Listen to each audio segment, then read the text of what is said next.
భగవద్గీతలో క్లియర్గా చెప్పబడింది ఏం చేయాలో ఏం చేయకూడదు. ఏం చేయాలి? నిన్ను నువ్వు ఉద్ధరించుకోవాలి.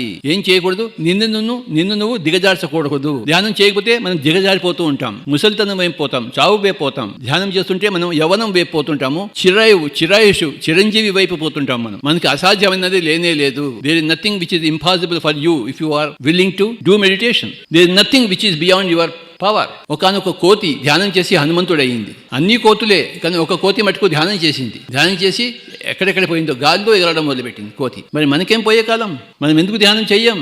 రామాయణంలో హనుమంతుడు రాకముందు కిష్కింధాకాండ, హనుమంతుడు వచ్చిన తర్వాత సుందరాకాండ. మన జీవితంలో కూడాను ధ్యానం రాకముందు మనమంతా కిష్కింధాకాండ అంటే కోతి కాండ, ధ్యానం వచ్చిన తర్వాత హనుమంతుడి కాండ అంటే సుందరాకాండ. సత్యం శివం సుందరం. సత్యంలోంచి శివం, శివంలోంచి సుందరం. సుందరాకాండ. శివం అంటే బాగు, మన వెల్ఫేర్, మన క్షేమం. సత్యంలోంచి మన క్షేమం వస్తుంది. మన క్షేమంలోంచి మన జీవితం సుందరంగా మారుతుంది.